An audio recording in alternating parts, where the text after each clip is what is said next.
Welcome back to my channel. My name is Shay. I'm one of the owners here at Europe Labs, and today I want to talk about the 10 things I've learned over the last year and a half owning a smoke shop and a couple tips and tricks to help you guys get started. Number one is location. Location is everything. You need good traffic flow, you need proper parking, pay a little extra monthly on rent to get a bomb spot, and it will certainly pay off. Otherwise, if you're in a small town in a light traffic area, it's going to take a lot of time for locals to notice that you're there and earn a steady business. If you do choose a small town, anticipate it being kind of slow at first. It's going to take a little longer to grow your business.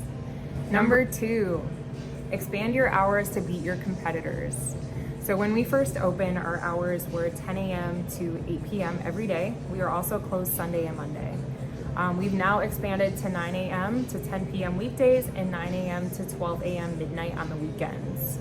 So you may not be able to expand your hours at first right away if you don't have the business and the customers, but as soon as you can, do it. Also, open when you say you're gonna open. If you open at 9 a.m., you should really be there by 8:45, at least to get your opening procedure started. If you're in a high traffic area, and if you are busy, you may have a line out the door if you get there right at 9 a.m.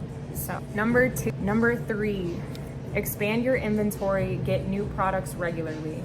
If you see that new dab rig or smoking device on Instagram and TikTok, it's probably a good idea to get it in the store before your competitors, or before it's sold out.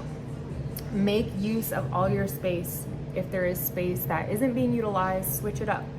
We did everything not to run out of business because we are in a small town, so we did struggle at the beginning. So we added exotic sodas and snacks section, metaphysical, hookah, mushroom grow kits, and fresh baked edibles. Just a little idea. Number four, this one might seem like a no-brainer, but try not to run out of product. Flavor of a nicotine disposable, for example, some customers come in looking for a specific flavor, try to have it in stock so they don't get frustrated and go somewhere else. If you plan on serving drinks, Kava, Kratom, we have Delta 8 beverages, put that order in before you run out. That also might sound like a no-brainer, but people will come in specifically looking for a red Kratom. If we don't have it, they might go to the next town over and we might not see them again. Number five, credit card processing. So we were paying the full, I believe it was 4.5% of all credit card transactions from our bank account to our credit card processor. And as you know, in today's world, most transactions are credit card. A lot of people use Apple Pay. So now we have it set up where our customer pays the credit card processing fees. All of our customers know this, so it is called cash discount. Basically, when they pay cash, they don't pay the credit card processing fee. So that's how we do it. That's how we have it set up. That's the reason we did that, because the fees were adding up so much. There are so many miscellaneous expenses running a business, so we had to cut costs. You know how it goes. Number six, the best way to introduce a new product is to get the whole line. And I'm saying this because a product has a much stronger presence when you have a bunch of different strains or flavors. For example, let's say Lost Mary, get all the flavors, as many as you can. When we got the new Tyson disposables, we purchased every flavor we could, and also go with brands that offer your customers incentive for purchasing the product.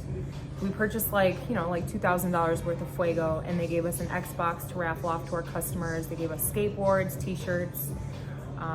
So you can either spend $2,000 with a brand that doesn't do that for their customers, or you can go with a brand, let's say like Fuego, that does. Number seven, get a business credit card. And personally, I love American Express Gold Card. I believe in the first 3 months we got our welcome offer, which was $700 in points just by purchasing things we already purchased. So you are constantly spending money when you own a smoke shop, so why not earn points for your purchases? We put anywhere from $5,000 to $15,000 on our Amex every month, and whenever we can, because why not get the points? I can turn those points into gift cards with my Amex. So, as a disclaimer, make sure you pay that off every month. Don't go into debt. I'm just saying this to make that business gold card work for you. You can definitely rack up the interest, and you don't want to do that. Number 8, take care of your employees. Set boundaries, expectations from the start.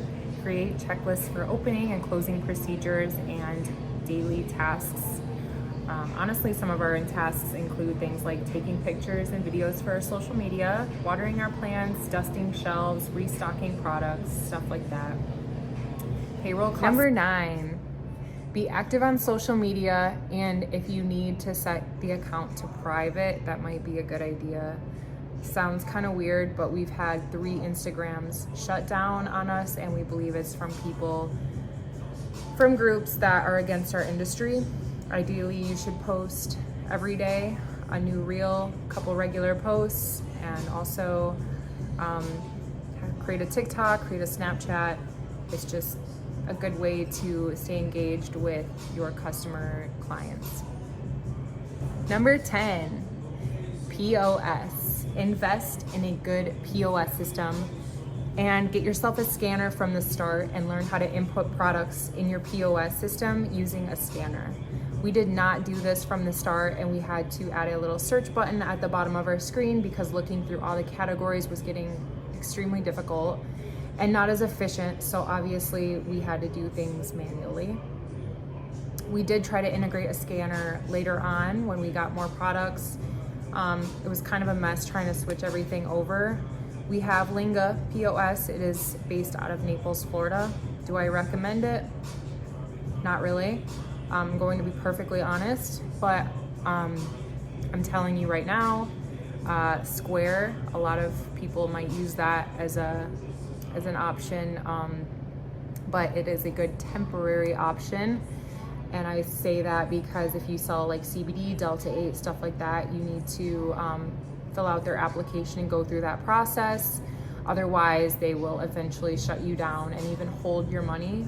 We've heard stories. We've also had about 1,500 of our money held. It's just a matter of time before they do their due diligence and look up your Google or website, look you up on Google or look at your website and see that you sell what you sell, and you can be shut down that way. So you can call a million times to try to get your money back, but just trust me, save yourself the headache, get yourself a POS system from the start. It is one of those things you need to invest in at the beginning. So those were 10 things that I thought were really important. I have a handful of miscellaneous tips as well. One being, get a scheduling app for your employees. I love Homebase. It is so easy. I manage 2 stores on Homebase, and I can easily switch back and forth between the 2. I do all the scheduling. We own another shop in Washington, D.C., and we own the store here in Plant City, Florida. Another tip is go to Champs Trade Show. Vegas is definitely the best show of the year, but there are also other shows we've been to, like Daytona and Denver, and they were really good. But Vegas is the holy grail for our industry. It is all the brands, new brands, like there's Raw, Student Glass, Puffco, like they're all there. Runts, Fuego, STNR, and I know I'm missing a bunch, but they're like amazing show. So much energy, like lots of music, all that. So the one in Vegas, rappers and celebrities make appearances. You get all the info of the latest products before they hit the market. You will also be like a step ahead of your competitors in the area and have products in your store that no one else has. So also you will get a ton of free samples, t-shirts for yourself, employees, and customers. Meet the owners of the brands and get really good deals on like show prices. It's super energizing, and just I highly recommend going. Another tip is try to create balance with your business and personal life. Sometimes it might not seem like you have a life outside of businesses. It is essential to unplug every once in a while. My fiance and I run our businesses together. We are life partners, so it is important to make time for the relationship. It's good to talk about everything and try to be on the same page, but at a certain time, certain point, we have to turn off work. So our favorite way to do that is we go to Ginny Springs, and so it is a natural spring here in Florida. There is like zero cell phone service reception, so we love going to Ginny Springs. Sorry. Another tip, and I promise I'm almost done. Another tip is set cash aside for sales tax. If your numbers are really good, expect to file sales tax once a month here in Florida. And it's usually due like on the 15th. Make sure you don't fall behind on that. At the beginning, I think they do it every 3 months, and then once your sales grow, you will be bumped to once a month. So it is not hard to do yourself. I do it. So I figured it out. You can too. Fiverr, Fiverr, is an amazing app for graphics design. Graphic design. If you are super busy, don't have the time, the talent to design your t-shirts, menus, logos, stickers, get this app, and you basically hire someone on the app to do your designs for you. It usually takes about a week to 10 days for them to complete their project. So this is one of my more important tips. If you own a smoke shop in Florida that sells CBD or hemp products, banks turn you away really fast. Don't even try to get around it and just say you sell nicotine and tobacco. Once underwriting does their due diligence, finds out you carry CBD, they will shut your account down, leave you scrambling to get a new account. So the bank we use is First Citizens, and they do accept new CBD clients. So I hope that really helps someone out there, because we did struggle to find a bank that worked for us. They do make you go through an application process. You send them your COAs, but at least there's no question and they know exactly what you do. You just pay a small compliance fee every month and everyone is happy.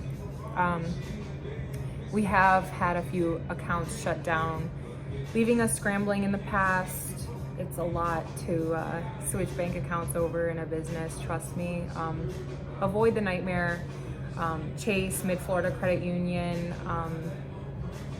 Florida Central Bank, Fifth Third.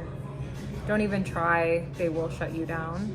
I think there's some ways to get around it if you're labeled as like a convenience store, but we are not. So we are a Kava bar, cafe, smoke shop.